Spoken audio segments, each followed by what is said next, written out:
All right. Seeing some people Yes. come through. We are here for cyber deception.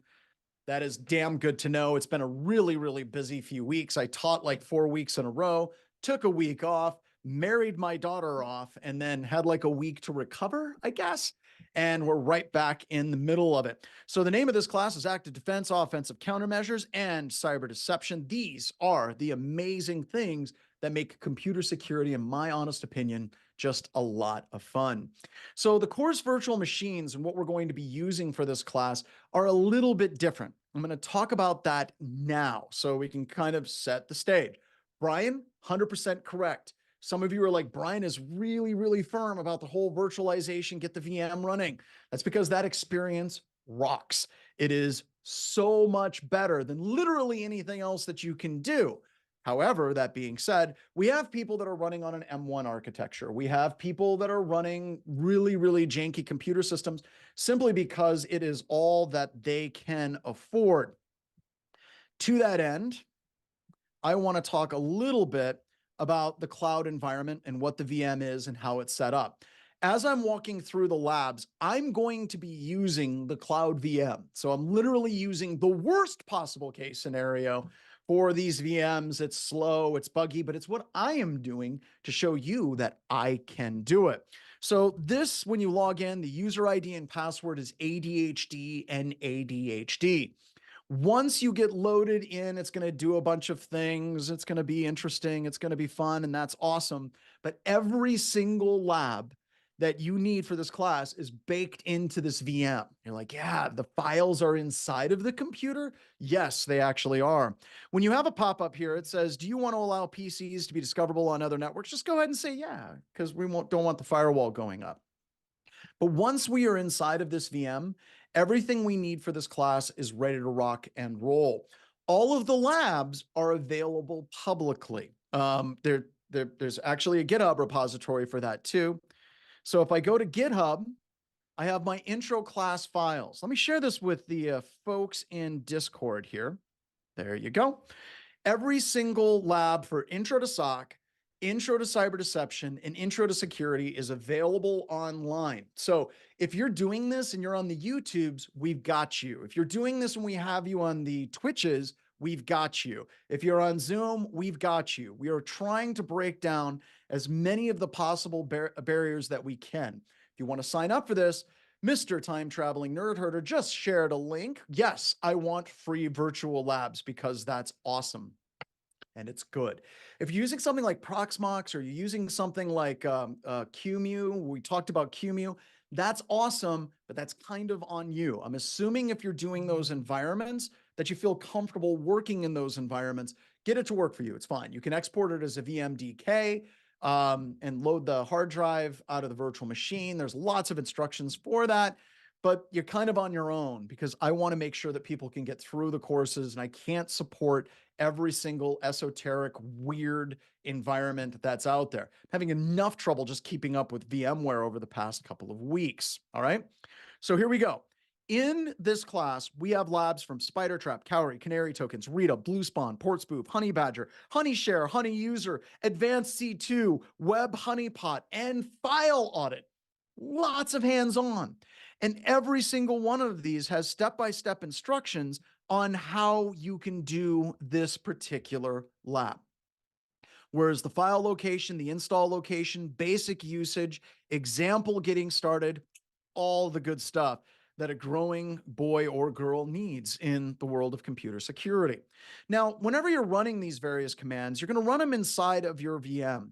And I'm running this on Cloud Labs because, like I said, this is the slowest possible environment that you can possibly run for my classes, which ironically actually gives me a little bit of a leg up because it allows me to talk and dance around about what's going on in the classes and how things work.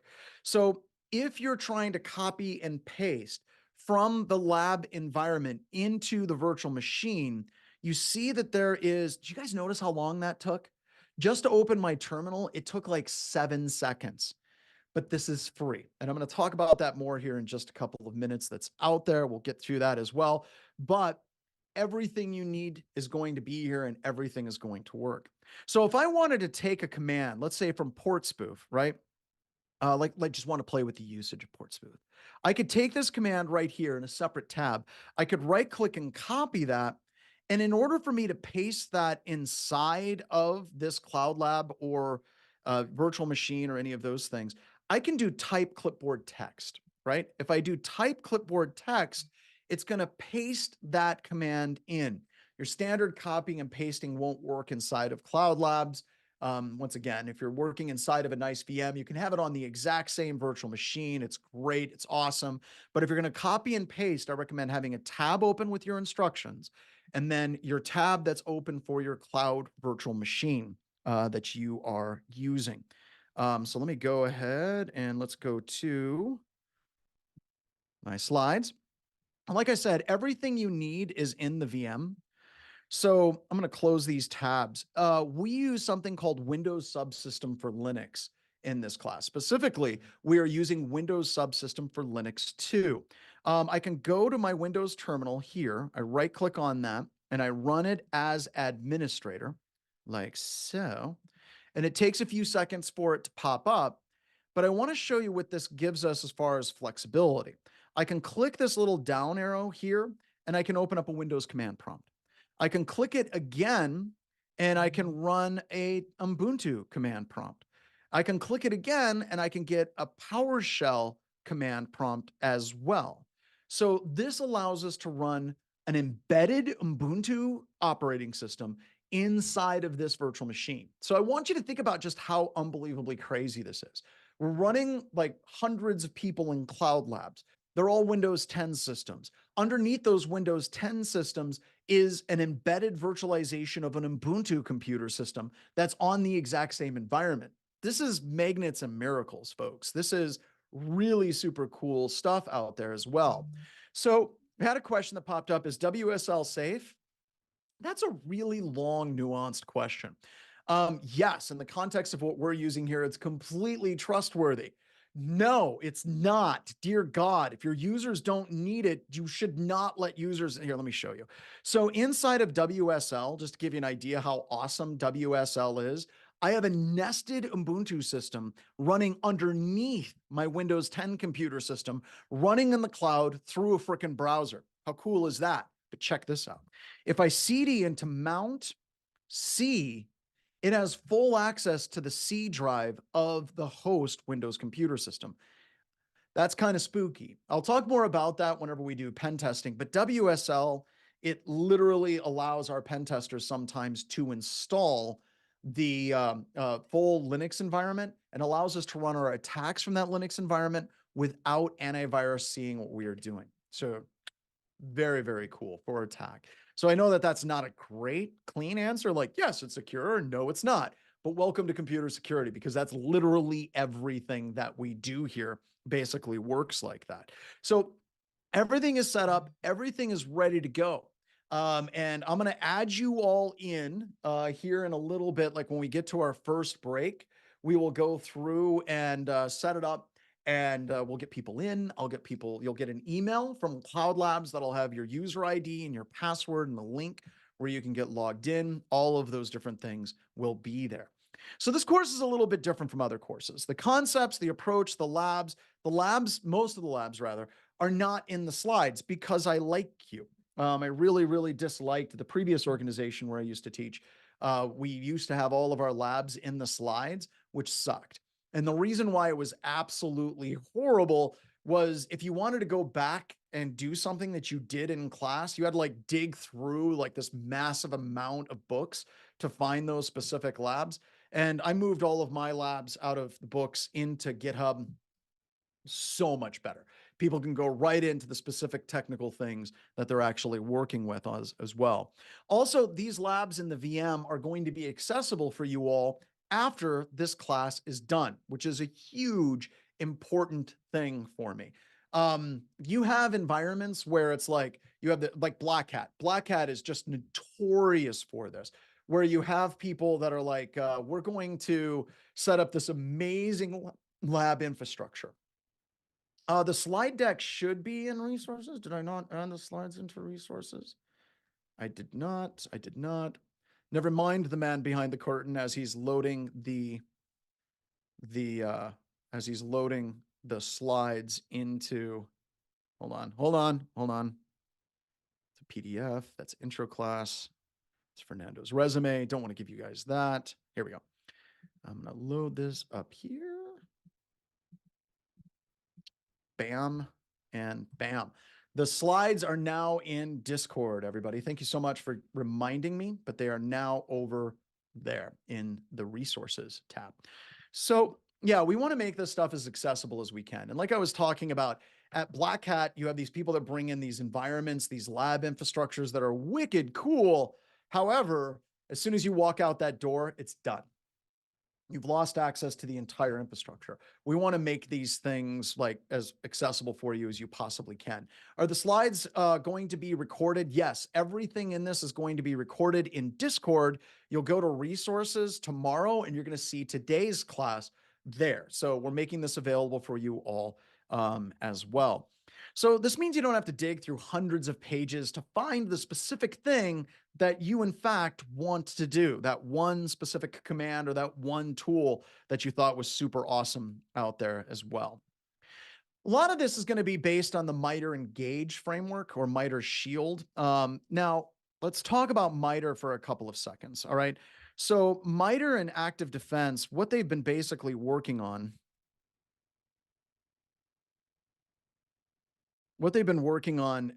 is really trying to come up with a way that people can be more actively engaged with what it is we can do to stop attackers. Now, we're going to talk more about what an active defense is, what a passive defense is, and it's not all cyber deception and it's not all honeypots, right?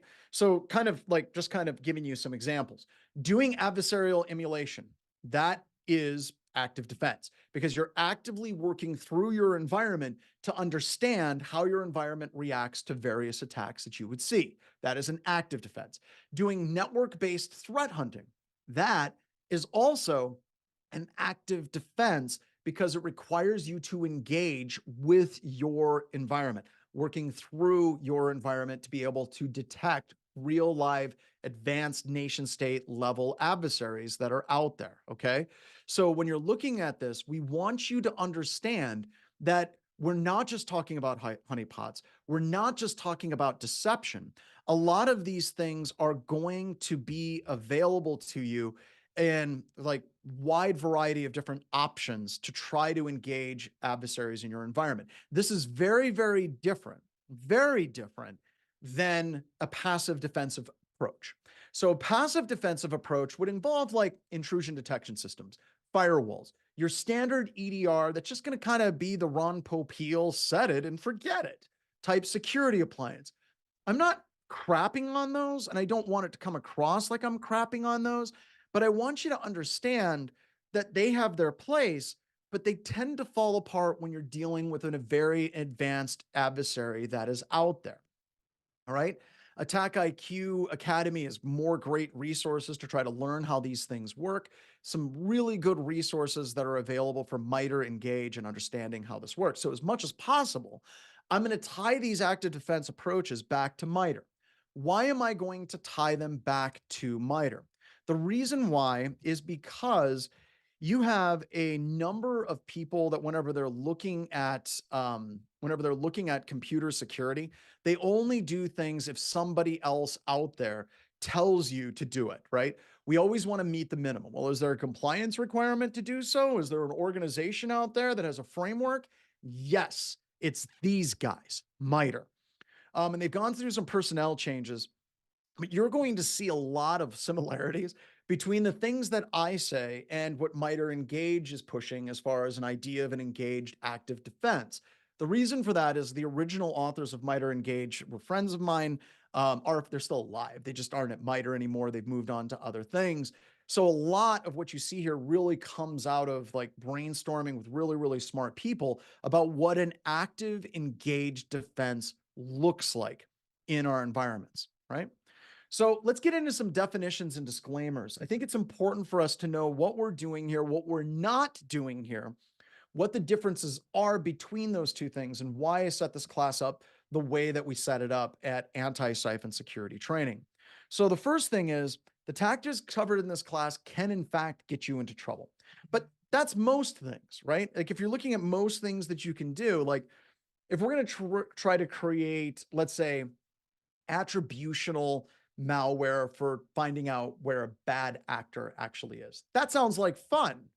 If you do it right, it is. It's awesome. It's really, really cool. If you do it wrong, you could be violating some laws. And I'm going to try to explain where those laws and where those lines reside as much as I possibly can in this course. Oh, excuse me. Now, how many of you are CISSPs? Do we have any CISS? I was a CISSP. I was like 38326, really early CISSP out there. You're 5 letters shy. So yeah, we have some number of people. You're prepped for it. You're going for it. I think it's awesome. I'm not going to shit on the CISSP or ISC squared.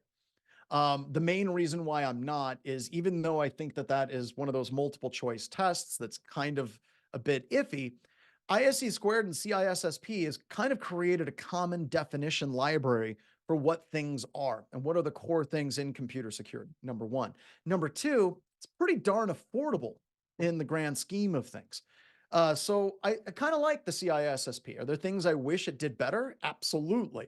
Have I ever seen anything that's perfect? No, I haven't. So you kind of take these things with a grain of salt moving forward. Now, how does this relate to the CISSP? One of the things I disagree with on the CISSP is when they talk about hacking back and a lot of the things that we talk about, they have a blanket response of don't do it, right? They're just like, oh, that's weird. You could go to jail. Don't do it. And that kind of makes me a little bit angry, right? Because there's nuance associated with this. There's a lot of nuance with cyber deception, and it isn't all just in this bucket of hacking back. And this has been one of those things that I've been working with for probably over a decade now, where I'm trying to fracture that definition of active defense cyber deception away from just simple hacking back things. And I'm going to be beating that drum again and again and again in this course about what is poison, what is venom, what is the difference between those things, and how do we protect ourselves from getting into trouble. All right, we need to be careful with that. We also want to make sure that this is the beginning of a conversation for you all to try to develop better approaches of computer security in your environments. Because so many of these things that we do here are so easy, they're so simple, they're so cheap that there is no good reason why you can't be implementing these things in your environment right now as quickly as you possibly can as well. Now, the final thing that I like to call out is whenever you're looking at cyber deception, I really want you to strive to not become the thing that we're fighting against. And that means we don't want to do illegal activities. We don't want to gain persistent access on an attacker's computer system without a warrant because we're starting to cross that line. We're starting to cross that line and starting to be the bad people that we are striving not to be. All right. So, by the way, just a quick heads up. For a good portion of today, we are going to be working through these definitions and establishment, and then all of a sudden we're going to switch, and it's going to be a lot of hands-on. So if you're like, when do we do hands-on things? Trust me, it's coming, and it just does not stop. It's literally lab after lab after lab after lab coming up here, but we have to establish these things up front so that we understand the context of the tools, so that we understand the context of the labs that we're doing and how it fits into this overall framework. So whenever I say something like active defense, that means something. That has a straight up definition. The employment of limited offensive actions in counterattacks to deny a contested area or position to the enemy. Basically, it's not a tripwire, right? We're not just looking for an alert that somebody is doing something. We are actively engaging in military terms. Unfortunately, they say these things a lot. We are actively engaging the battle space. We are actively interacting with that space with our adversaries. Far too much of our information security, like posturing that we have today is purely passive. Vendors are constantly trying to sell you, sell us, sell me on products that are set it and forget it, single pane of glass solutions where you don't have to worry about any of the things that are difficult to do in computer security. So when people are talking about SOAR, security orchestration, automation, and response, there's a place for that, but it isn't a complete drop-in replacement for all of computer security. When people are talking about a single pane of glass that gives them an overall security picture, that means they don't know what they're talking about. They have no clue of the complexities of information security, and they're trying to reduce it down to something that they can understand, which is unfortunately very little. So what we're trying to do is step away from those types of ideas and ideals in computer security and truly try to develop a much more comprehensive approach to computer security that requires us to actively engage in our networks, to actively engage with our adversaries as well. Once again, this is very, very different from passive defense, right? Passive defense is IDS. Passive defense is a firewall. Passive defense is an EDR that is just going to sit and wait for an attack, and then it's going to take care of all the problems for you, which we're seeing with cloud computing. We're seeing with the attacks that are out there today. That isn't working because the adversaries are very crafty, they're very creative, they're nimble, and they're doing things differently, right? So we'll talk about some different attacks, especially in the cloud space, and how that fundamentally changes the way that we have to look at computer security out there as well. So prevent, detect, and respond. Prevention is ideal, but detection is an absolute must. And detection without response is very, very little value. So what are offensive countermeasures? So I apologize in advance for using military terminology. I apologize in advance for using martial arts terminology. I apologize in advance because I have a slide quoting Sun Tzu. These things are overly used tropes. I get that, but from a mental model, it kind of works. And until I can come up with a better mental model, I'm going to continue using these overused tropes in this class because it's something that can actually hook into. So when we're talking about offensive countermeasures, we're talking about offensive measures that employ offensive techniques, but we're using it from a defensive posture, all right? So one of the best examples that I have in this class that I think works really well for driving this home is the idea of honey docs. So we have a lab on this. We have a whole bunch of things that we'll be doing at this a little bit later, and that's all fine and that's good. But kind of establishing like beginning scenarios for me years ago, thinking about how I can use offensive techniques in order to use it in a defensive posture. So years ago, I was working in a SCIF in a SAPSAR program. A SCIF is a secure facility. You hear about this all the time. And in the military, right? Like, classified TS, SCI, TK, all of that stuff that's out there. Now, in a lot of these environments, there's sub-SCIFs. That's where you get into a special access program, okay, or SAP. One of the SAP programs that I was working on was isolated from the rest of a SCIF environment, and we believed that one of the users in this environment was possibly taking work out of the SCIF environment home and working on it, which, by the way, super big no-no. You're not allowed to do that at all.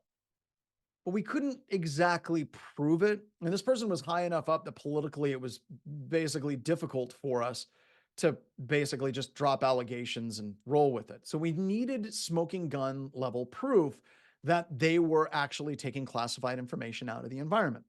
So when I was doing pen testing, we created Word documents that as soon as somebody opened up that Word document, it would beacon back to us. So we knew that somebody opened up a document as part of a spearfish or an attack. And we would grab user agent strings and things like that. So what we did is we populated this environment with this code that when documents were opened, they would communicate back to us. That is an offensive technique, a malicious document used in a defensive posture to see if anybody was pulling documents out of a secure special access program. So with that, they basically pulled the documents home, opened them. As soon as they opened the documents, they beaconed back to us, and we knew that they were taking classified information out of a secure facility. I'm going to show you how to do that. But that is a generally offensive approach, weaponizing documents used in a defensive posture on that as well. This is also the beginning of poison. When we're in this class, see this again and again and again, we will be talking about poison versus venom. Poison is something that an attacker has to interact with. They have to touch it. They have to pull it out. Venom is something that is struck out. You haven't heard of like a venomous mushroom, right? That's not a thing, right? We're not going to be striking back. We're going to create poison that people will take, attackers, adversaries will take, they will trigger, and it'll give us a better defensive posture out there for your own organization. This also allows you to kind of establish really solid legal footing. Because if an attacker steals something from your environment, they really don't have a lot of legal recourse at that point. They're like, yeah, Your Honor, I totally hacked into their environment and stole that file, but then it triggered malware, and that is bad. Like, you're not going to see an attacker do that. And I'm going to talk about more examples and more scenarios and things like that out there as well. So just watch out for it. You're going to see it. You're going to see it as we talk about it as well. Which Chris are we talking about? Chris is a regular offender. I don't know which Chris, because we got lost. Wade Wells is awesome. It's true. It's true. All right. If you are communicating with each other, that's cool. Keep talking in Discord. If you have a question for me, do @StrandJS, and then it'll notify me immediately. And I can kind of see that question separate from everybody else's out there. Oh, yes. Yeah. Yeah. Chris Young. Okay. Absolutely. Good point. Good point. All right. So let's keep moving. What is cyber deception? Cyber deception is messing with the attacker's ability to successfully break into your environment and steal stuff, right? That's what we want to do. That is the stuff, right? So when we're looking at cyber deception, we're going to put these deceptive qualities in the place where an attacker is normally going to go. And there's this quote from Bruce Schneier out there, and it says, security through obscurity is no security at all. And I disagree with that. I do agree with it somewhat, but I don't agree with it. Like, so whenever he was talking about it, when Bruce Schneier was talking about that quote, security through obscurity is no security at all, he was specifically talking about crypto and code security, right? A long time ago, Bruce Schneier wrote a paper with somebody at Stake. I can't remember the dude's name. Crap. But it was talking about monocultures. And it was talking about the security vulnerabilities that exist in monocultures. Specifically, they were talking about Windows. And if somebody can find that and type that in, I would greatly appreciate it. Just really fantastic security researcher. And I can't remember his name. But he was actually fired from that stake whenever he released this paper. But they were talking specifically about code security and crypto security, where people would try to do obfuscation within code. They would try to do obfuscation within crypto that is out there as well. So when they're doing that, that makes sense. Security through obscurity is no security at all, because anytime you think that no one will go through the trouble to reverse engineer it, wasn't Marcus Random. There's some kid in Sweden who's going through the effort to basically deobfuscate your code. That is going to happen. Now, when we're talking about security through obscurity, we're talking about security through obscurity as it relates to your network detection infrastructure. We're going to create this deception, but we're going to hook it into alerting. And this gets us into a different way of looking at threat intel. With threat intel, you have an attacker that's trying to break into your environment. And a lot of times you're buying threat intel feeds from third parties. Now, threat intel can be great. Threat intel can also be complete garbage. If you're using it just to buy bad domains and bad IP addresses, you're not doing threat intel correctly in those particular situations. However, if we're using something like, let's just use a simple honeypot on the edge of our environment, an attacker breaks into that honeypot, we now are getting live threat intelligence from what that attacker is doing against your environment right now. Not something that happened to somebody else's environment a month ago or 2 weeks ago, but right now in your environment, we are seeing what those attackers are doing or attempting to do. That is amazing visibility. And what that does is brings us to the formula in the middle. Detection time plus reaction time must be less than the amount of time it takes for an attacker to break into your environment. So if you have an attacker that's breaking into a honeypot, the attack time goes up. It increases that attack time up because they're hacking something that's not valuable to you. And you're getting threat intel about what it is they're actually after. Also, your detection and reaction time is going down. The more the attacker is messing with something that's a cyber deception component, and the more you're getting alerting off of that component, the more it's decreasing your detection time and your reaction time. There are very, very few things in the environment that allows you to be able to react in a way that cyber deception allows you to react. There's nothing in the industry that allows you to completely screw over the attacker and what they're doing at the level that we can do with cyber deception out there as well. So this isn't just replacing everything in computer security. There's a whole bunch of people that I run into. A lot of them are like PhD students in computer security, and they come to me quite regularly at a lot of conferences. They'll sit down with a cup of coffee and they'll be like, I think I've solved computer security. And I'm like, oh, great. Here's another one. I think I've solved computer security because I've got this new mathematical formula on how these different things can work and what that's not, that's not helpful, right? It's an oversimplification of computer security as well. But we constantly see these efforts of this is going to completely revolutionize computer security. I was on Twitter this morning, which by the way, don't do that. Stay off social media. Just stay away. Social media, the sanity mutilator, right? At any rate, I came across something that deeply disturbed me that had nothing to do with all the crap that's going on right now. It was an ad from Palo Alto. And it had the owner or the founder of Palo Alto that was talking about this brand new thing about how to do computer security at the network layer and all these things. And it was, I respect him, respect his contributions to the community. His engineers are good, but God damn, it sounded like snake oil, right? It's one of those things that to change everything in computer security, probably wrong. Like they're not right. So what you're looking at is new things that assist us. We're looking at new things that are supporting and buttressing the other layers of computer security that we should be doing. So this isn't meant to be a replacement. This is meant to be something that supports other layers in your computer security support structure that you have out there as well. Also, this last point, once again, bringing in some military stuff. Militaries have employed deception strategies since the beginning of time, going back to Sun Tzu, right? All warfare is deception. He was right, you know. God only knows like how he'd feel about, having really crappy tattoos with his quotes on people's bodies from people that don't understand at all what he was writing about. But that's between him and them, I guess. But you see these quotes all the time, but they're kind of true, right? They are, right? Deception has been used in militaries. I can't remember the name of the operation, but during World War II, they were able to do all kinds of really cool cyber deception against the Germans. One of the things that they did is they set up a whole bunch of inflatable things. So Germany thought that D-Day was going to go someplace else entirely. That's deception. And it worked.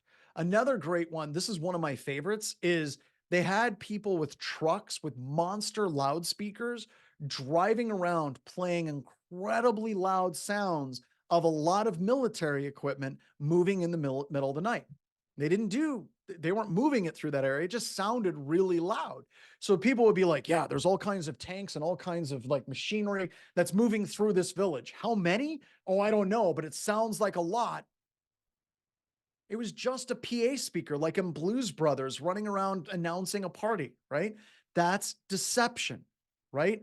Tons of deception can be used in a variety of different effective ways. Problem is in computer security, up until relatively recently, we weren't really doing that all that much. And I'm going to get to why that's a monster problem in the world as it exists today here in just a little bit. Here it is, folks. Once again, sorry, but Sun Tzu, right? Sun Tzu. If you take this advanced persistent threat, okay, and you break down the advanced persistent threat wheel or like pillbug or whatever this is, right? Or the chambered nautilus of the advanced persistent threat. Let's go through and let's talk about what APT actually breaks down and what it actually means. All right. So I think that we throw around advanced persistent threats and we throw them around way, way too much. And it kind of like cheapens what APT actually means. All right. So if we're looking at advanced in the advanced persistent threat. Advanced means these are adversaries that have the technical capabilities to bypass your security technologies. These are the adversaries that can bypass your firewall. These are the adversaries that have the ability to bypass your antivirus products. That's what makes them advanced. So no, an APT is not somebody that just drops malware on a system that doesn't have good, solid AV or endpoint protection. An advanced persistent threat is not something that is just, just your general skidiot spraying and praying an exploit across the entire environment. That doesn't make them advanced. The definition of advanced means they're going to bypass traditional security technologies. They have that capability. Persistent. What does persistent mean? Persistent means they're not just going in and wiping things, locking things down for the purpose of getting ransomware. By the way, that whole ransomware thing with AT&T is flipping trippy, right? Like, that's crazy. That wouldn't be a persistent threat. Okay. So whoever broke into AT&T, totally not a persistent threat. And that brings us into a problem. The problem is we are so focused on ransomware level adversaries that we're ignoring the advanced adversaries that can bypass our security technologies that want to persist on our environment. The Chinese, they want to persist. The Russians, they want to persist. Because this class is international, the NSA and the CIA, they want to persist too. And don't get offended by that. Israel wants to persist. I'm going to talk about Israel a little bit later. Don't get offended by that. Don't hate the players, hate the game, because that's what nation state adversaries do. That's what we expect them to do. Hell, as a tax-paying American, if they're not doing that, wondering where the hell is my money actually going? So when we're looking at that persistent, they want to dwell, all right? They want to dwell for an extended period of time. Threat means they want to cause harm, right? It could be IP theft. This is something the Chinese have been doing for years, right? Almost like a decade.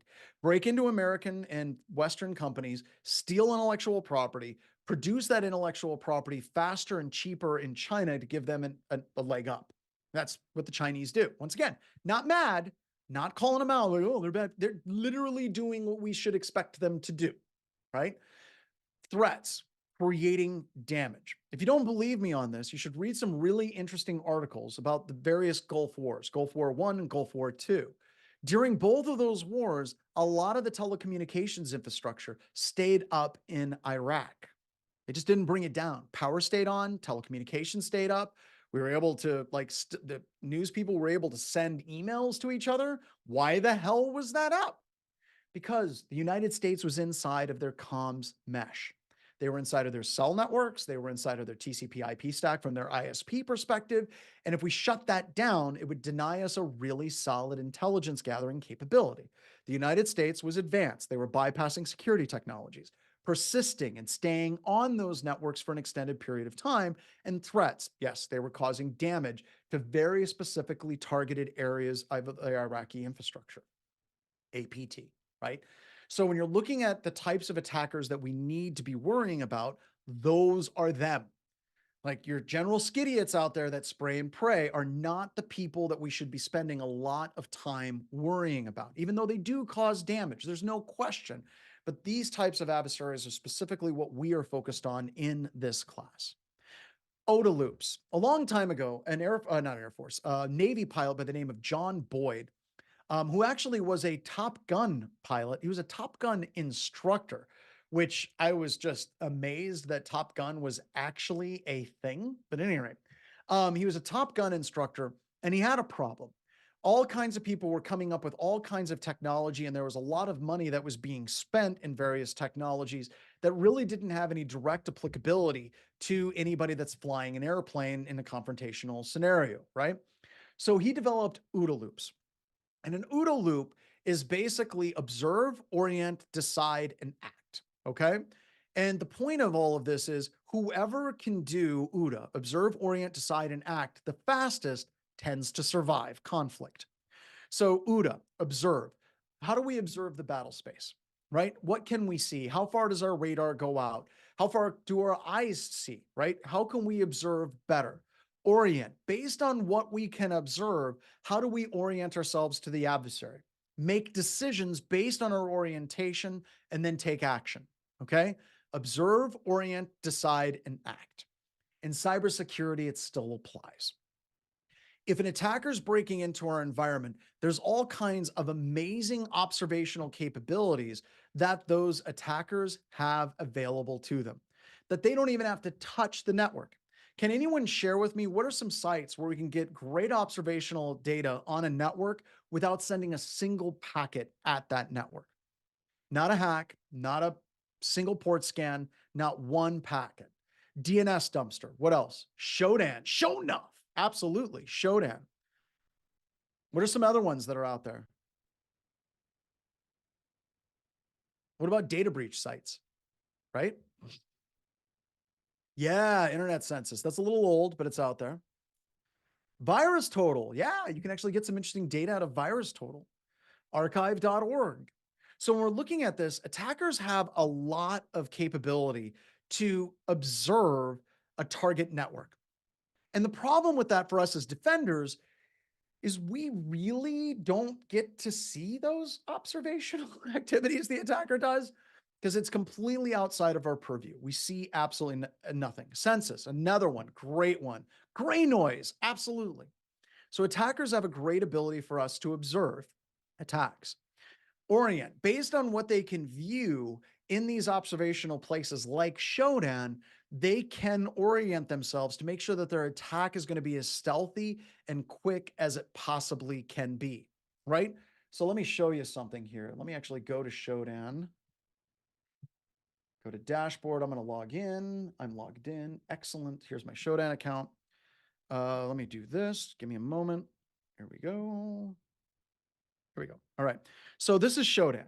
All right. So inside of Shodan, I can go to images.shodan.io, right? These are all computer systems that Shodan has the capability of taking screenshots of what is available. And I'm not touching any of these environments at all, right? So I've got a parking garage, which is creepy. I think we can all agree on that. I have some RDP sessions that I can look at. All right, so I got a bunch of stuff that I can look at. And there's over 1 million of these different systems that are in Shodan. So I can do port 5900 and I can find systems with VNC. By the way, naughty things may pop up on my screen. I don't have any control over this at all. Okay, no control whatsoever with these results. So with VNC, there's 1,651 VNC systems, and a lot of these are systems without any authentication whatsoever, right? I can even go further down and I can say ICS, industrial control systems, and now we can see I have 276 industrial control systems with no authentication whatsoever. No, they're not all honeypots, but we're working to change that as quickly as we possibly can. So if I'm an attacker and you're an attacker, this allows me to effectively observe these different networks, right? I can effectively observe these systems. They could be sprinkler systems, right? They could be email systems. They could be, I don't know what that is. T-Tech? Maybe that's just a T machine, right? That would be great, right? But I have industrial control systems that I have some level of capability of gaining access to, right? So I can orient myself to make sure that my attacks are going to go specifically to these vulnerabilities. I don't have to do a port scan. I don't have to run a Nessa scan. I don't have to run any of these things. I literally go right to the straight dope and I'm able to create damage right away. Now, some people talked about honeypots. And there are a lot of those. If I go back to Shodan, let me go back to just the straight Shodan search and I do a search for SCADA, supervisory control and data acquisition. There we go. These are SCADA systems that are directly connected to the internet. And there's 1,726 of them. However, if you look at some of these, you have cloud versions and some of them Shodan will tag as honeypots. It'll actually say that this is a honeypot. And the reason why Shodan is able to do that is because some of the information that they're getting from these SCADA devices matches the fingerprints of what you would see for a honeypot system that's available. Now, are all of them honeypots? No. Are some of them honeypots? Yes. But let's look at this from the perspective of an attacker. If you have these systems, whether or not it's a VNC system or a SCADA system that's directly exposed to the open internet, It's very rare for attackers to come across honeypots. It really is. They're going to go in full bore. And that brings us back to observations for the attacker. If we can feed the attacker incorrect observational data, then the attacker is going to orient themselves on those vulnerable computer systems. Whether it's a VNC system, whether it's a SCADA system, whether it's an RDP system, whatever it may be, the attackers are going to go after those weak systems that we have given to them as bait. Now the attacker jumps in and tries to orient and make a decision and act on attacking those systems, and they've wasted their time. Meanwhile, while they're wasting their time acting on the fake systems with bad observational data, you're going to get alerts that pop off and say, hey, somebody is hitting your honeypots. Your ability to observe goes up. Their ability to observe goes down. The calculation of defenders is now tilted into their favor on that as well. All right. Or you can set your keyboard to Cyrillic in the registry so they leave you alone. Absolutely. And sometimes you don't even have to set your keyboard to Cyrillic. Sometimes you just have to have the language pack Cyrillic installed on your system.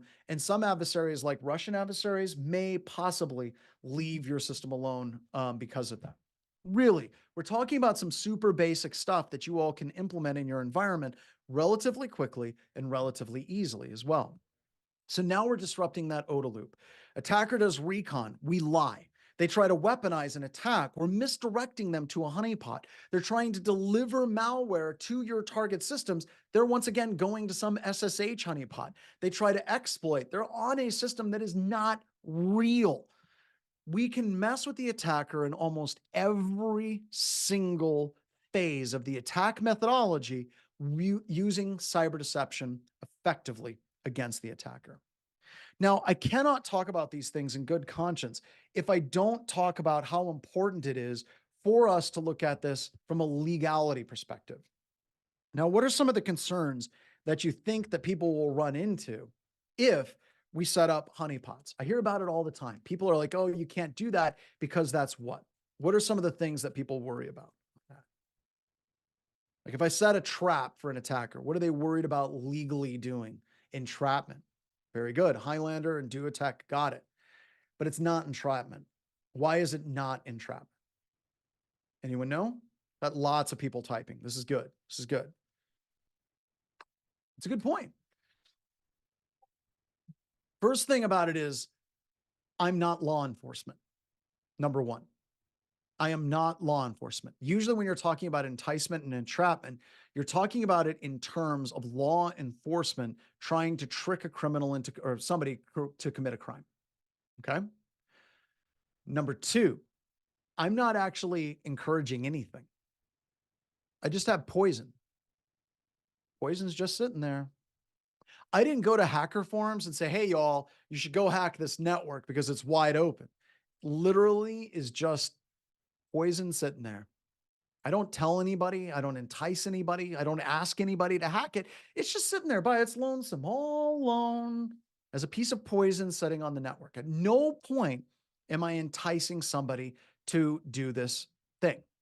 All right.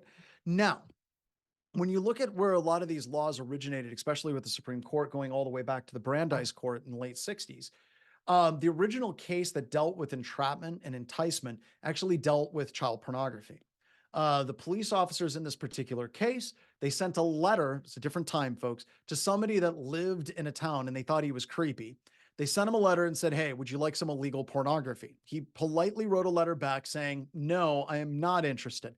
They responded back via letter saying, hey, this is illegal pornography. You should check it out. And he said, okay. So then they sent him actual illegal pornography. It went into his mailbox. And as soon as it was in his mailbox, they arrested him. Now, the courts ruled there are multiple things that you can't do. Like one, actively trying to get somebody to commit a crime is not cool, the courts ruled. The other thing they said is he never actually took possession because it was technically in transit. Just because something's in your mailbox doesn't mean it's at its destination. It's technically still in transit, but that's a whole nother story. on that as well. But that gets into really articulating what that difference is. If we're setting up honeypots at the edge of our network, we aren't going out and trying to entice an attacker to break in. Simply by the fact it exists does not mean that somebody has a right, or we're trying to entice somebody to try to break in. It's absolutely a trap. It's absolutely a trap, but we're waiting for the attacker to go after the poison associated with that particular trap as well. So, a few simple things that can go a long way to protect you. Number one, don't put malware where it's publicly accessible. I'm going to talk about some stories of some things that I've worked with over the past few years where some of my customers have made their quote unquote malware or their deception technologies or a variety of different things. They put it in places where they absolutely should not have put it. It was directly accessible to the wide open internet, and yeah, that was a problem, absolutely a problem, and you shouldn't do that. And I'll tell you more about that story, but it was a bad day for me. It was a really, really, really bad day for me. They were like, "We'll just hack all of our customers, and then you can sort it out, John." Totally not excited about that at all. Don't do that. Okay. So that's number one. Prevent collateral damage. If you create a honeypot in DigitalOcean or in Amazon or any of those, and it gets compromised, and the attackers immediately start using that to DDoS other computer systems, that's really bad. Don't do that. Okay. We don't want somebody to use and leverage a full-on honeypot as a platform to attack other environments that are out there. Once again, going back to the poison analogy, we want the attackers to come to us first.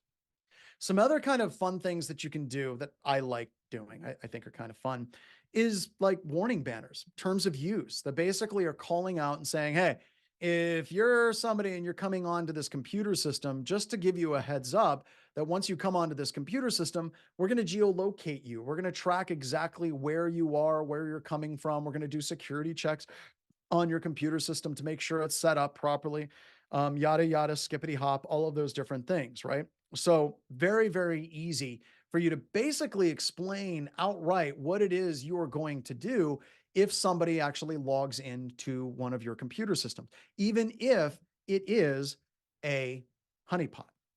We're just telling them exactly what it is we're going to do.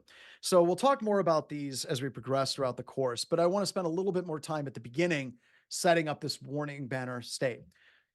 It is something that comes up quite often in the classes that I talk about where they say, yeah, but you cannot set lethal traps, John. And that's true. Going back to the Supreme Court, way back in the early 1800s, there was a Supreme Court. I can't remember. This is back when there was like 3 Supreme Court justices. They basically had this case that came up where people set up a like lethal trap in like mining shacks, right? So if I have a mining shack, I have all my mining tools and all these different things, and somebody is logging into this mining shack and or not logging in, they're going into this mining shack, and I set up a gun. And as soon as somebody comes in, the gun goes off and it basically kills that person. That is illegal. You cannot set up illegal traps like that for a couple of different reasons. You can't set it up, number one, because it's indiscriminate. A child could come into that shed and get shot, and they weren't intending any harm at all. Number two, if a first responder, like a firefighter or somebody goes in, that becomes a lethal trap for them. So you can't set up bear traps in your living room. As much as people from Texas like to talk about setting up mines on their private property, you can't set up a claymore on your private property. That is, in fact, illegal. Now, for the record, there's a big difference between killing someone, maiming them, and cyber deception. Like light years of difference between those two things, right? You can't do that, but we're not doing that. We're not killing people or maiming them. We're merely encountering poison, and then we're doing some level of attributional technology to find out where they are. It could be something like access checks, which we'll talk about, authentication verification, geolocation information as well. So many times I tell organizations, if you're going to enter, like you're going to set these things up, set it up with a lawyer to talk through your warning banner. And what you're going to find out is a lot of the things that you do normally doing a security check. Is it patched? Is it up to date? Is its AV up to date? What is the geolocation of this device that's trying to authenticate? Those are also really effective attributional technologies for trying to find out attackers out there as well. All right, so we're at the top of the hour. As the time traveling nerd herder promised you, it's at this point we're going to take a quick break. We're going to do 10 minutes and we will resume. Go check your email. The email you registered for the Cloud Labs, you should have an email from Cloud Labs. If you already had one from a previous class, you're probably already in. You'll just use your existing user ID and password. And that will get you access to this fantastic Cloud Lab environment that is admittedly, it is definitely slow. There's no question about that, but it does work. And I'm going to be doing my labs in this environment.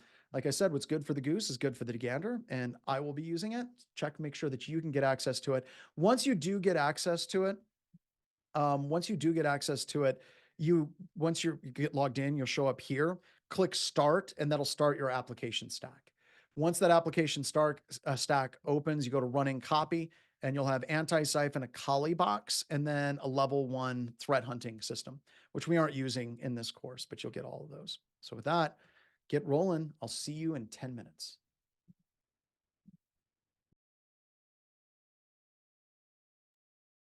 I am in the process of adding users. I can find out where it is. There we go. Got some users, people that just snuck in. I'm adding you in now. All right. So we're going to get rolling again. Sorry, I had to go out and make myself a cappuccino. Our office here at the BHIS corporate headquarters in the BHIS headquarters in Sturgis, South Dakota. We have this former hospital that we bought, and we've converted it into office space for BHIS. We also have a cafe. And as part of that cafe, we have a full coffee shop. And I'm learning how to make, Americanos, flat whites, tall blacks, lattes, cappuccinos, like the whole thing. So I just made myself a cappuccino. I still can't do any of the art stuff yet, but it's got good head. I mean, that worked out pretty good. I think that's all right. Are you guys gonna do like fancy coffee names, like No, security related names and all that? We're gonna do a Kerberoasting black or a Kerberoast black. But yeah, we are totally going to end up with a situation where we're gonna have some hacker named coffee here. Awesome. There's just no way around that. So Sorry, I just had to pop in and ask. No, that's a good question to ask. So, all right, so we're going to keep going. Yes, the office has a climbing wall as well, exercise facility available for the community. It actually turned out pretty good. There's a lot to making coffee, by the way, like a tremendous amount for making coffee. It's pretty crazy. All right, so let's get rolling. So we just got done talking about warning banners and what that actually means, right? What does it mean to have a warning banner? And a lot of the stuff that we're talking about for poison, we're not trying to gain persistent access to somebody's computer system at all. The only thing that we're trying to do is get some attribution on who that attacker actually is. And it turns out we have a number of different things that we can actually do, right? And we're going to talk about that over the next 3 days. That's literally what we're going to be doing, even though class is 4 today and then 3 days after that. So why are these skills critical? Honestly, if you're looking at kind of the way the world is right now, the attackers are getting pretty darn brazen. You see breaches constantly. What are just some breaches that hit over the past couple of weeks that are kind of scary? Anyone have some scary breaches they'd like to talk about? AT&T. Precious snowflake attack, right? That's crazy. I just had a big timer pop up. I don't know why I have a big timer, but it's there. Get that go away. Rite Aid breach. You're seeing all of these different things or vulnerabilities that popped up. There was a NATO leak, tons of things out there. And the reason for this is there's very little perceived risk for attackers in doing these types of attacks. There just is. And the reason why there's very little perceived risk is because you very rarely hear stories and narratives about attackers being caught and going to jail. I mean, seriously, how often do you hear a story about somebody getting caught for hacking, right? I mean, we may identify some Russian hackers and we put out an Interpol request, but other than that, it's incredibly rare that we hear about a hacker actually getting caught, right? So this gets into like this broken windows philosophy of crime fighting, which is fraught with all kinds of problems, but it's actually true. And it ties back to like Jerry Bantham Panopticon and things of that nature. But the point of it basically boils down to if there is a perceived risk associated with committing a crime, the odds of somebody committing that crime are low, right? Like robbing banks. The FBI pursues bank robberies so crazily because I think it's like almost 100% chance that you're going to be caught if you try to rob a bank today. It just is. So because of that, you don't see a lot of people trying to rob banks, right? Going back to broken windows. With broken windows, if you look at New York City a long time ago, it was a dump. There was broken windows everywhere, boards up everywhere, people doing drugs on the streets everywhere. The perceived risk for committing crimes were low. So then Rudy Giuliani came in, and I'm going to come back to this here in a second because I don't want get too crazy. But Rudy Giuliani implemented like zero tolerance on like jumping tolls and started fining owners of businesses and buildings if they had broken windows. They had to like board them up or fix them as quickly as they possibly could to reduce that perception of crime down. Now, some other things associated with that is it got like a lot of things. It got a little racist. And by a little racist, I mean a whole hell of a lot racist. It was really, really complicated what actually happened. It was just racist. That's all there is to it. But that concept still exists, though. If somebody believes that there's a low risk to committing a crime, the odds of them committing that crime go up. All right. And we're not talking about individuals, we're talking about collectively as a whole. Another great thing like I2P, this was used in a case that I worked on, the Capital One case, which is one I can talk about. Anything that I've done publicly, I can talk about publicly, which is cool. Capital One is one of those. Erratic, the hacker that hacked into Capital One, was using multiple different VPNs and routing technology. She was using Predator, she was using I2P, she was doing all of these different things. Problem was, she was bragging about it on her own Slack channel and direct messages on Twitter to her friends who got really super duper uncomfortable and turned her in, right? But that's just an example of where we see attackers that are using these types of technologies to leverage and launch their attacks. So what do we do with an attacker that is using Tor? What do we do with an attacker that is using ITP? What do we do with an attacker who's doing all of these different things, but they're trying to obfuscate our ability to successfully detect where they are? Well, we're going to have to bring that in to this whole discussion. And we are, in fact, going to talk about ways that we can successfully identify where an attacker is, even if they're jumping through these different technologies out there as well. So let's kind of get kind of a reset of how we look at computer security and how we deal with attackers by mourning our destiny and leaving our youth and childhood behind. That is good. All right. So I need to update this. I say that every single class, but what the hell? The numbers haven't changed all that much. This is a chart that breaks down how organizations detected that they were compromised in the first place. All right.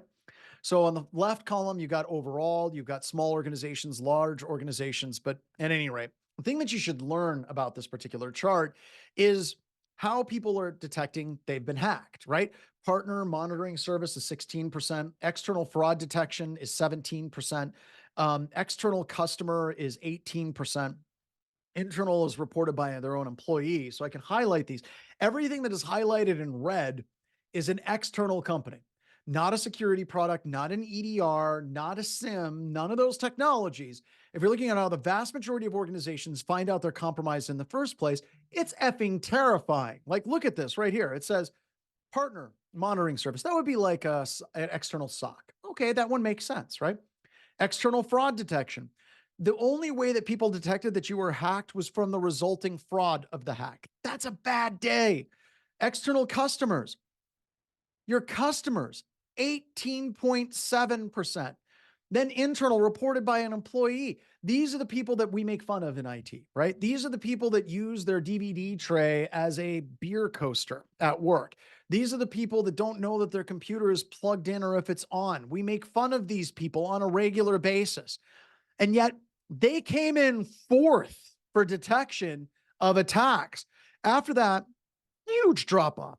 Internal antivirus, external active disclosure. Oh my God, you have all of these things in red are outside of the organization. That adds up to about 66.7% of all the breaches were notified of, the company was notified externally. Someone else had to pick up the phone and let them know that they were compromised. Now, why is it like this? As Brian so eloquently points out, don't make fun of users. Without them, you wouldn't have a job. He's absolutely right. Thank you, Brian. I say the same thing about Microsoft. Where was the source from? This is Verizon data breach report data. So good. All right, moving right along. But why? Why is it this way, right?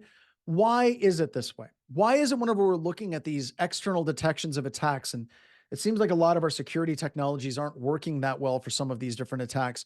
I mean, if you go back here, the biggest one that's changed over the past couple of years is right here. It says external actor disclosure. It's 4%. The external actor disclosure has gone up because of ransomware. That's not a win for us, right? But external actor disclosure is up there. But what about the other things? And why are we dealing with these strategies that really don't seem to be working as well as they possibly could? So there's a quote that's generally attributed to Albert Einstein. There's some debates as to whether or not he said it, but it's a great quote. It says, insanity is doing the same thing over and over again and expecting different results. That is a great quote. And if you know someone who's truly insane, it kind of checks, like a lot, actually. All right. So if we go back a few years in our minds and we're like, if we went to RSA, if we went to Black Hat, if we went to any of these conferences and we said, what should I do to protect my network? You would have people that would say patch, use strong passwords, anti-malware, firewalls and proxies. And if you go to today, they would put next gen in front of it. Although that's not true. They wouldn't say next gen anymore. If you go to vendors and you say what you should get, instead of next gen, what would they put in front of patching, firewalls, and anti-malware? What's the new buzzword du jour in computer security? AI, right? You need to have AI EDR. You need to have AI powered firewalls. You need to have AI powered data loss prevention. Dear God. But it's the same things, right? Like whenever you actually look under the hood at a lot of these technologies, you're like, is this just a bunch of if then statements? And they're like, well, technically we're using k-means clustering. So therefore it's machine learning. So therefore it's AI, right? It's like, you guys kind of escalated that one a little bit fast, didn't you? You didn't quite think this through. But a vast majority of the time, people don't know they're selling this, what AI actually is. And by the way, usually it's not AI, just making it clear. Just because you're using a machine learning algorithm doesn't mean it's AI. We can get into Venn diagrams of all of that as well. So going through, looking at our security vendors, right? Like, yeah. So question, what are the top, like, what do you think are the biggest AV companies in the world? Anyone? Just go ahead and type them in. Skynet, good one. Antivirus companies. We got Sophos, they're out there. Kaspersky, CrowdStrike. Yes, definitely CrowdStrike. Trend, Norton, Bitdefender. You're all forgetting Microsoft. Like Microsoft is huge, right? Yeah. What about IDS firewall companies?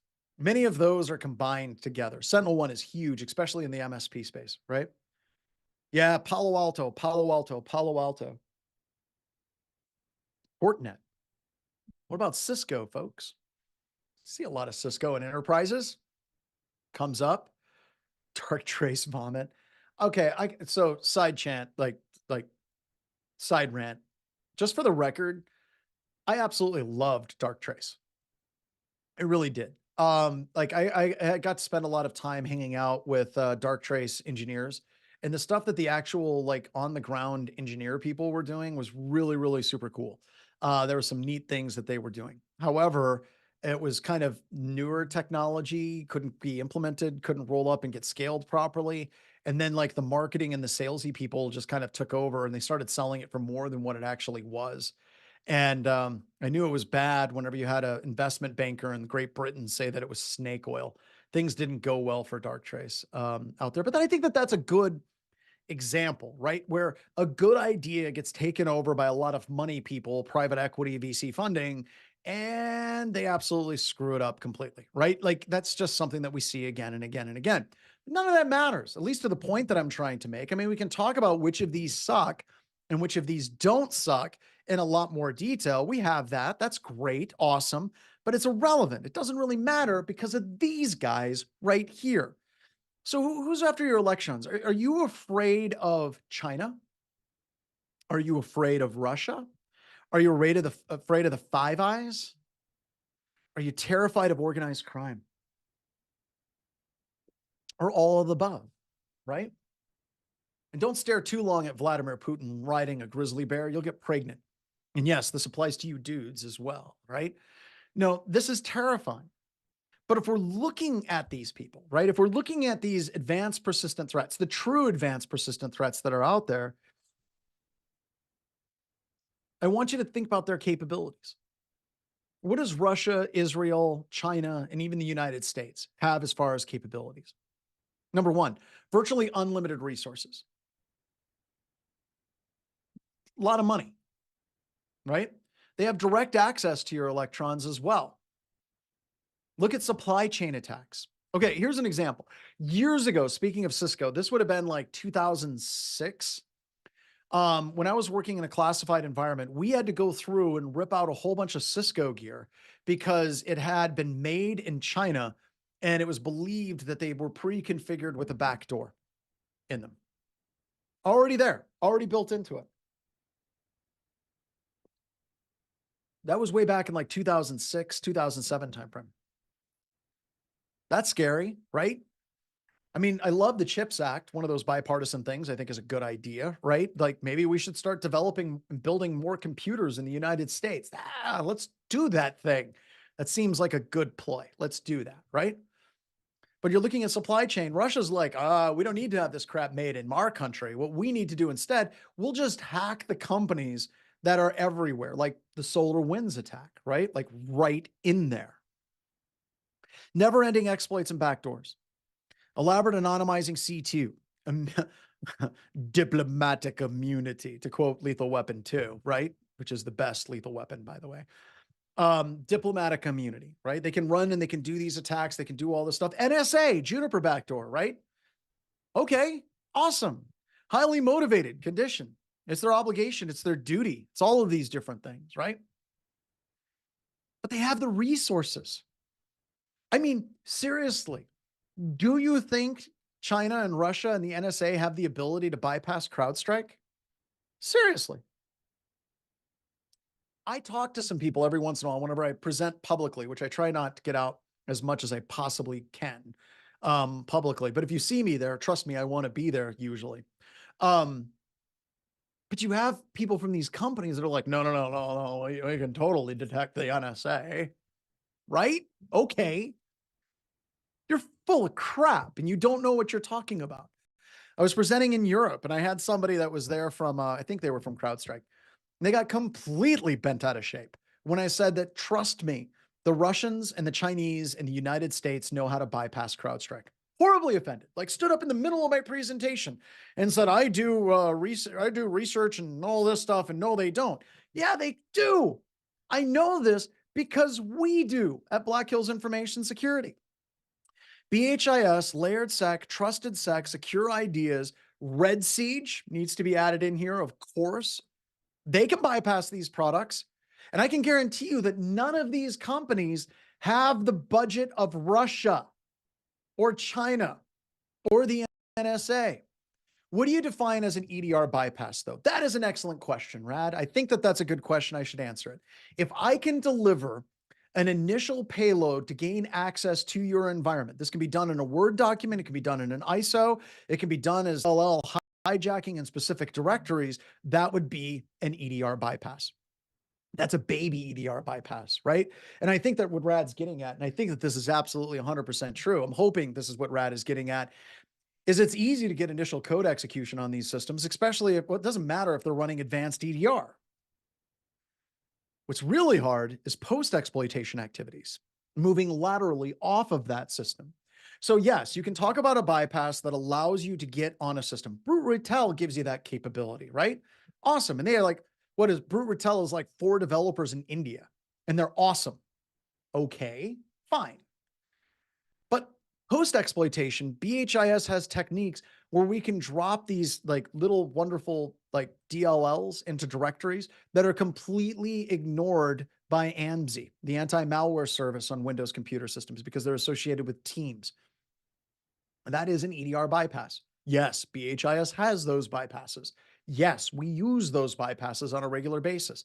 Once again, no, I don't have the budget of China, Russia, or the United States. All right.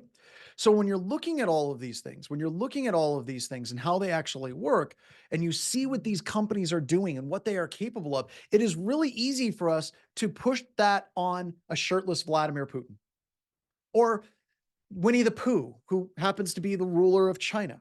Like whatever it is, we can say, if we can do it, I bet you they can do it as well. And by the way, Xi Jinping, let's just take a couple of seconds here and just get it on the table. You do kind of look like Winnie the Pooh. And I know that you tried banning Winnie the Pooh, and that's what we call the Middler effect. But I also want to call out, you're a damn sharp looking Winnie the Pooh, though. So don't be mad. It's okay. All right, moving on. All right, so let's talk a little bit about bad guy defenses. What do we expect bad guys to do? So I got a question for you all. What are the operating systems that you think adversaries will use? What is the operating system, like operating system or systems that are out there? Because this is what we're talking about with threat intel and trying to understand. Ooh, Rad nailed it. I like that. Same ones we use, but they'll use like Parrot, right? Red Star, all of them. Okay, let's talk about Red Star, Chairman Floppy. So we do a lot. I don't know if anybody here is working with the Department of Defense, but a lot of the training classes that are out there for cyber offensive operations for red teams and people that are doing nation state on nation state, hot, sweaty nation state action, they're teaching you the wrong damn thing.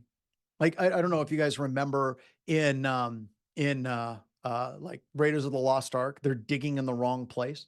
For many of the classes that you take in offensive security operations against our adversaries, they teach you how to hack Active Directory. They teach you how to hack and crack Windows passwords. They teach you how to hack traditional infrastructure that we see here in the United States. Do the Russians use Microsoft Office? Do the Chinese use the Microsoft Office suite of tools? I know the answer to that question. Do you? So whenever you're trying to learn how to attack a nation state, they're teaching you how to hack US infrastructure.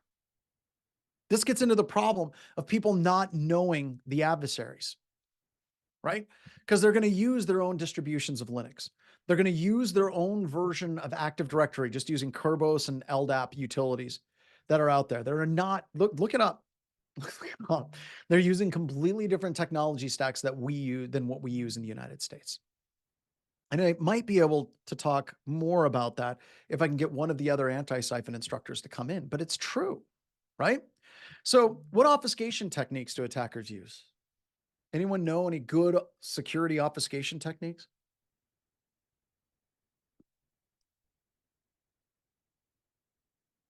Residential proxies, very good. Redirectors, excellent. Stay off the internet. Fair, fair. Go all through. Covert identification, cover IDs. Getting a little spy there. That's cool. Some type of encryption. Shikata lower truther. What are they using here? Persistent mechanisms. What do we think the attackers are going to use for persistence? Base 64 encode everything. That's generally a good play. Hex, EPSIDAC, ROT13, memory persistence, right? Okay, let's talk about exfiltration. What do we see attackers use for exfiltration? Oh, crap. Can someone give me the link for the YouTube, please? Because I'm not getting the comments from YouTube. Somebody could put in the YouTube link for this. That would be awesome. There it is. All right, we might get some echo here.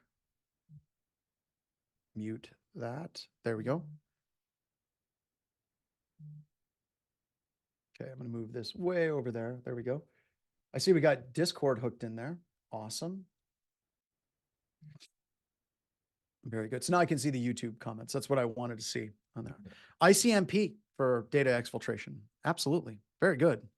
All right. So when we're going through all of these, when we're dealing with cyber deception, we need to make sure that we're using cyber deception in such a way that we can account for all of these things that we're talking about. So if they're using a non-standard operating system, or even if they're using Windows, how do we get attribution off of that? If they're going to use command and control, regardless of the command and control mechanism that they're using, how do we actually detect that as well, right? Somebody said ping and DNS are two I was surprised to learn about. Oh, we're gonna melt your noggin here in a little bit. We have a lot of them out there as well, and it's also going to become super important, especially when we get to the active defense component from MITRE ENGAGE, that it requires us to do network analysis in our environments as well. So we'll get to that here in a moment. But all this boils down to one simple rule, one simple fact. You're going to be exploited. Expect it, right? We need to expect that because that is going to happen. It's going to happen to you. It's going to happen to your organization. It used to take a long time for CISOs and CTOs to come to the realization that this is absolutely a truism in the world today. And a lot of people in the upper management echelon would say things like, well, if you all do your job, we don't have to worry about getting hacked because we won't get hacked. Heart, heart, heart. I don't know anything about IT, but I do have a Harvard MBA. So therefore I must know what I'm talking about.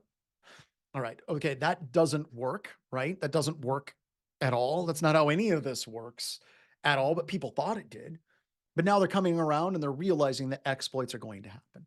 CISOs and CTOs and all of them now know that this is in fact going to be a thing that you're going to have to deal with. By the way, we've got a bunch of people that are sharing different C2 frameworks. Can someone just share out the C2 matrix, please? George has an amazing tool that he's created. It's literally every single C2 that you could possibly dream of out there. It's the C2 matrix. So go check that out. Bam. So instead of everyone sharing all their favorite C2s, here's the awesome repository of all these C2 matrices that are out there. Is right.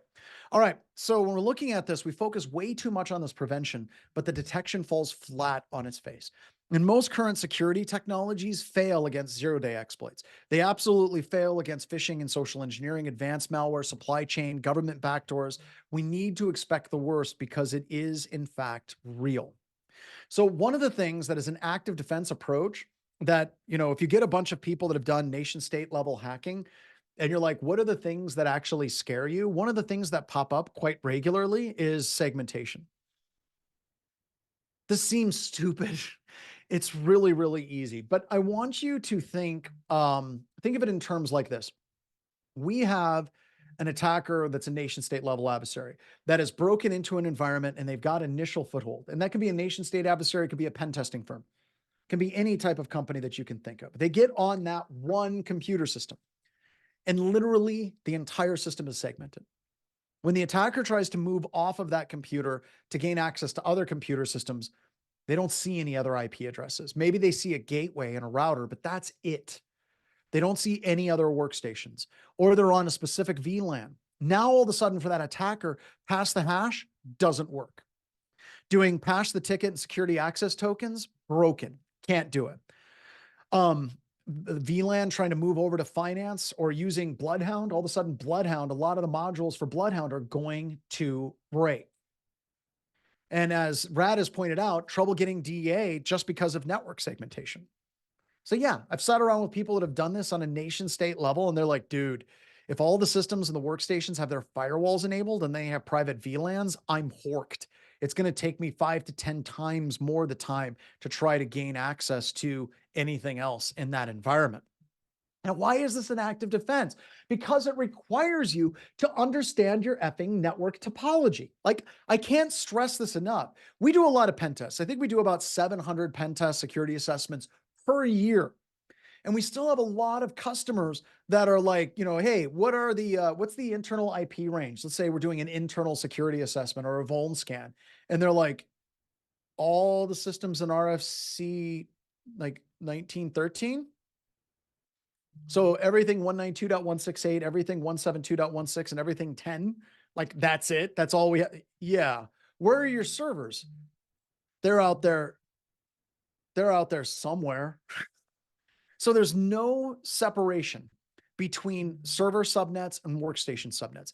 And there's absolutely no separation between the different business units in the organization. It's all one massive flat network and the attackers can move everywhere.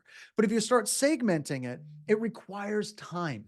You have to know where your servers are. You have to establish the VLANs for the printers. You have to establish the VLANs for the file servers. You have to establish a separate LAN for developers. Maybe you're going to implement something like 802N and do network access control, any of these different things. All of that is hard. And it's not something you just turn on in your environment. You're like, well, we implemented Cisco ICE, and in less than an hour, our network was secure. Said no security professional ever.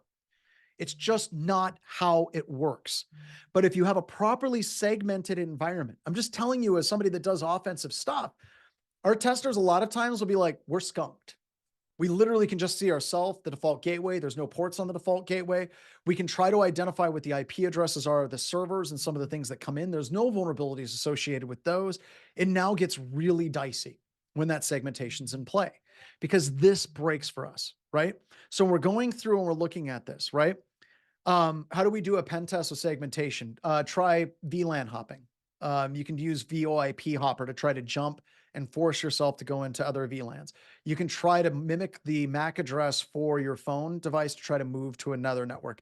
Basically, what you're going to look at is network access control bypass techniques. If you look into that, you're going to find all kinds of different things out there as well. Also, the other thing that you can do is really focus on your Active Directory level attacks, like run NetView by itself to try to see what shares are actually available to your workstation. It's a whole nother thing, but yes, you absolutely can do it. And as Randomed brought up, it makes it a lot harder because this doesn't work anymore, what's on the screen. A simple, average, everyday exploit. I gain access and I turn that smile upside down to a frown. Now I can use all of these different techniques and all of these different tools, which are built into a Windows environment that allows me to then directly pivot to a wide variety of other systems in the environment using built-in protocols that are going to be used everywhere in Windows. PS exec, pass the token, our desktop, pass the hash, right? Oops. When I do that, I now move laterally, gain access to other workstations in that environment, and now randomed. Okay, that makes more sense. And I can quickly gain access to the domain controller, right? Because there's very little internal segmentation. But if we learn to treat the internal network as hostile, and we need to treat that internal network as hostile because it is hostile. If you set your internal system firewalls at the same level that they would be at a coffee shop, all of a sudden that workstation to workstation communication is dusted. No one can do that workstation to workstation communication because workstations are treating each other as hostile in that environment, right? So segment business units off. So if you have an exploit in business unit A, I can't get to business unit B, C, D, and E. Private VLANs, absolutely. Setting up those private VLANs. I should explain what a private VLAN is. Thanks, Rad. You've brought it up a whole bunch of times. So whenever you're plugged into a switch, I don't have a switch with me. How dare I not have a switch at arm's length at all times? If you look at a switch, there's a whole bunch of different ports on that switch. Whenever you communicate between two systems on that switch, it is a layer 2 communication. It sends out a request and it says, who has this IP address? Please tell my MAC address. And that system will communicate to me its MAC address. And all that communication goes back and forth between those two switch ports. As soon as you implement a private VLAN, it basically tells the switch that, that any layer 2 communication needs to be adjudicated by a layer 3 device, which is a router. So systems talking directly to each other with no rules and no adjudication is now going to go out to a router to see if that layer 2 communication is authorized. That's a private VLAN. So hopefully that helps. And hopefully I described it okay, Rad.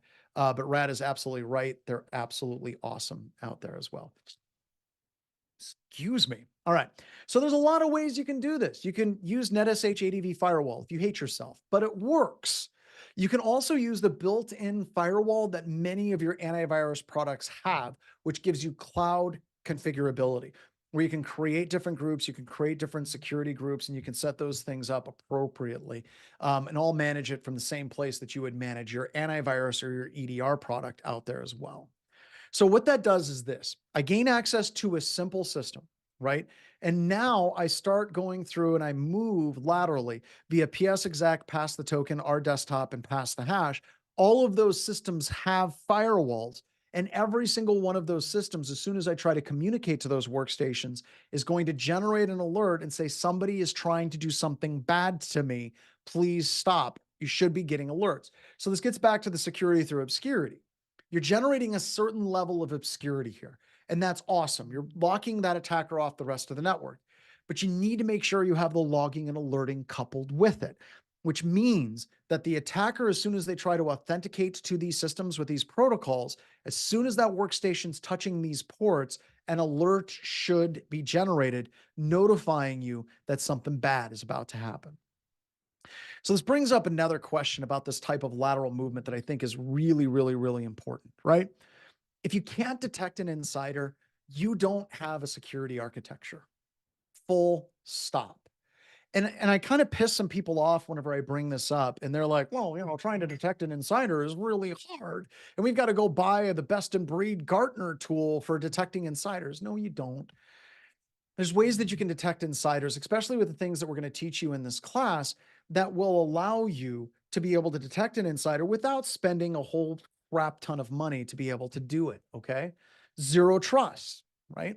Zero trust is something that we see showing up again and again. And, just for the record, a lot of people are like, zero trust is buzzwords. It's not. Like, whenever you're looking at zero trust, it means we're no longer trusting the network. All networks are hostile. All firewalls are up. We have to have different ways of authenticating and single sign-on from application to application.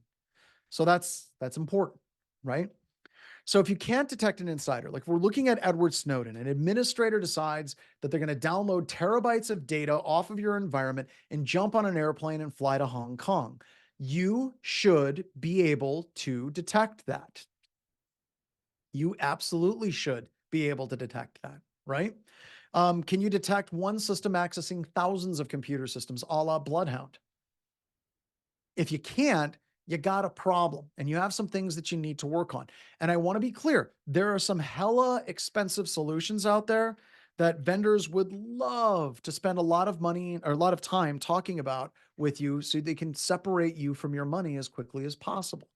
But there's also some easy things that we can put in place that we're going to learn about in this class as well. Also, with future targeted attacks, there's going to be less malware than what we're looking at today. If you're looking at a lot of the really bad attacks, it's third-party supply chain attacks, cloud attacks, business email compromise, social engineering. AI absolutely is going to be used as an attack methodology and has been to generate videos, Zoom calls, audio of executives demanding that something get done right away that is not in the best interest of that organization. So this isn't just about detecting malware, right? This is about trying to move forward and how we can actually start detecting these attacks in a better way than what we've been doing for a long time. Threat emulation. We're going to get into a lab here in just a second, really quickly. So a lot of people think of vulnerabilities as just missing patches and misconfigurations.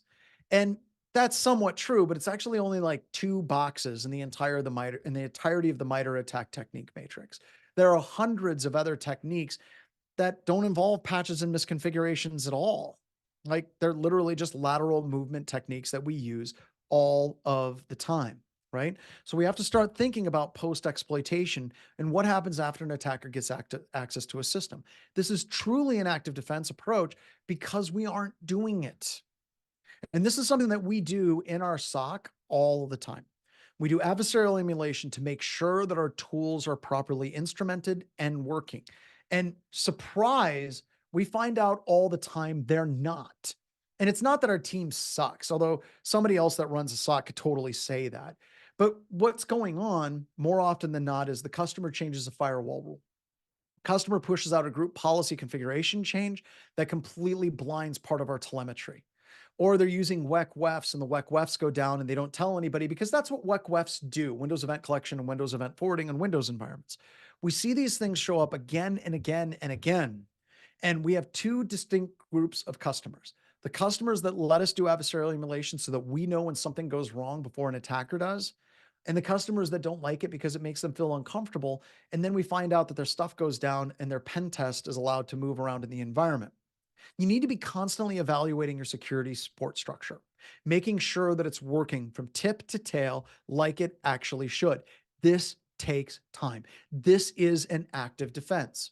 You have tools like Caldera that we can emulate all the different things in the, not all the things, a number of the things in the attack matrix from MITRE and see your detective capabilities out there. Atomic Red Team is going to be the one that we're going to be talking about in this lab here in just a couple of seconds. That is absolutely phenomenal to go through and do a variety of different checks to see what can and cannot be detected. Another cool thing about Atomic Red Team is it actually shows you the commands that it's executing. It pops up and it says, I am running regserve32. We're going to pull down this .sct file, which is just an XML file. And we're going to invoke it and run it through script-object.dll. Yeah, we can see what that actual attack string looks like to make sure that we have that appropriate detective control in our environment. Then we can feed that into something like Sigma, work together as a team to make sure that we're writing the right detection to be able to detect that attack out there as well. All right. So let's go ahead and let's do a quick lab that's going to take us up to and through the break. So the first lab of the day, let me go over here. Here we go. There we are. There we go. All right, awesome. So the first lab that we're going to do is the, going down here to cyber deception. We're going to do the blue spawn lab. Okay. So when we get to blue spawn, we're going to be using Atomic Red Team inside of our VM. And the first thing that this lab tells us to do is set MP preference. We're going to shut off our antivirus. And it says do this in a PowerShell. Now I can't paste directly in with Control C, Control V, but I can do type clipboard text right here. And I'm going to get some angry red lettering. That angry red lettering is exactly what we expected to get. In fact, here it says, if you get angry red letter errors, it's okay. It means Defender is not running. Excellent. And I'm going to talk more about that when we get back from the break here in a couple of seconds. Then we're going to open up a command prompt, which I already have one there. We have an administrator command prompt ready to go. And then we just start following the instructions, right? Like I can do PowerShell, or if you have trouble with terminal opening up things, it's okay. We've given you alternate instructions to get those command prompts to pop like they should. Type in the clipboard, just going through, copying and pasting. Just no mistakes with copy and paste, just happy little accidents. And then we would start up Blue Spawn. Now, for the record, this lab is not a lab about Blue Spawn and you should use Blue Spawn. The goal of this lab is how do we assess the efficacy of our EDR? In this example, it's Blue Spawn that's stepping in for this, right? So what we're doing is we're starting up an EDR that's an open source college project created by some students out of the university in Virginia. And it says these are all the MITRE techniques that it can detect. It can detect T1004, T1013, T1015, T1031. And we're going to test that. If Blue Spawn says it can detect these things, we're going to test that using Atomic Red Team. All right, we're going to use that. So we're going to CD into the Atomic Red Team directory. We're going to install PowerShell YAML, which is probably already installed in your system. We're going to import the Atomic Red Team, and then we're going to run the Atomic Red Team tests. Now, it can take a while, especially in the cloud lab, for it to execute these tests. Sometimes it can take like 5 minutes for it to start executing. But on the flip side, we're going to be looking for this to start generating alerts in the Blue Spawn console. So you can see that it's actually detecting these attacks. So like I said, this lab is going to take us up to and through the break. All right. And probably a little bit more time on the other side of the break as well. So when we do that, I'm going to do a walkthrough just so you know. So the way all of my labs work is I have you all work on the labs. You run through them. Like I just went through it very quickly. And some of you are like, that's too fast. I'll never get through it. And that's fine. But we have people do the labs, and then I come back and I do those labs slowly, step by step, with us working together to see what is the point of this particular lab and how it actually works. But the thing I want you to take from this is definitely active. It's constantly doing a security validation of our security support structure to make sure that things are working appropriately. Quick note, if you do get an issue where your mouse stops working, I haven't seen that problem today. Sometimes it helps to jump over to Kali and then invoke your mouse over here and then jump back over to anti-siphon. So, but if you have any trouble, just basically put your problems and issues that are technical in nature, put those over in the tech support, and we have a group of people there to help you out. All right. So as I said, this is going to take us up to and through the break. I'm going to give us until, let's say, 25 after, because it takes a while for these scripts to execute. Actually, let's do 30 after. Go ahead and kick it up to 30 after the hour. So that would be, let's do 35 minutes. So that gives us 10 minutes for the break, and then also, 20 some minutes, 25 minutes for the lab to run as well. And I want you to think about this. And there's also some optional things I want you to try as well.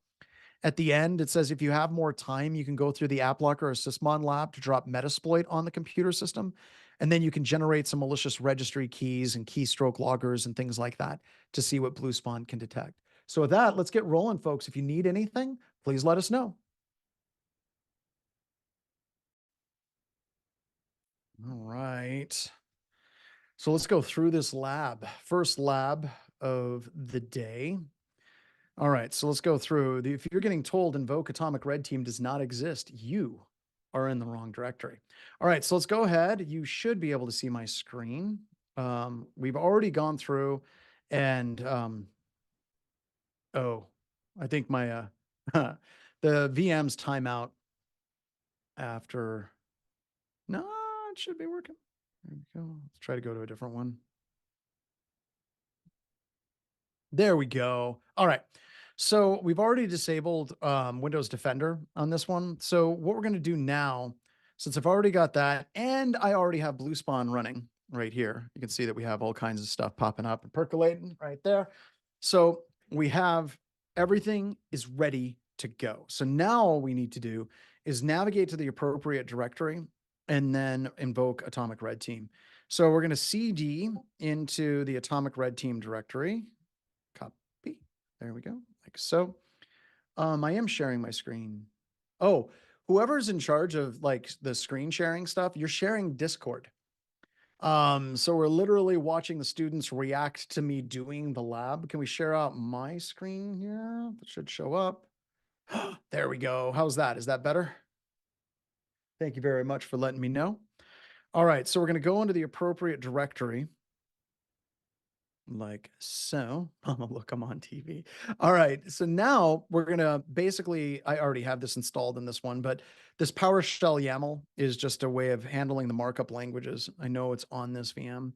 So we're going to invoke the module Atomic Red Team.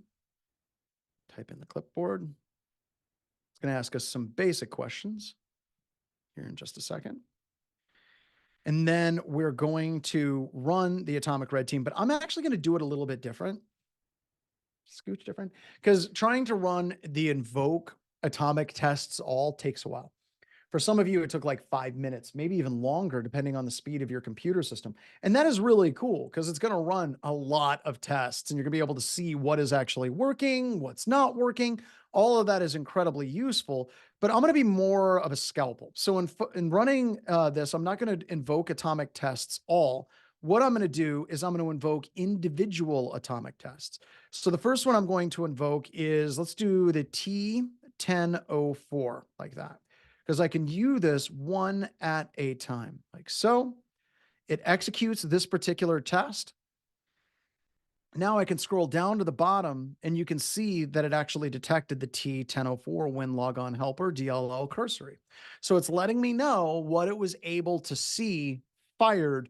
And I know that this stimulus, i.e. this particular check, generated this response, i.e. my EDR letting me know that there was an attack.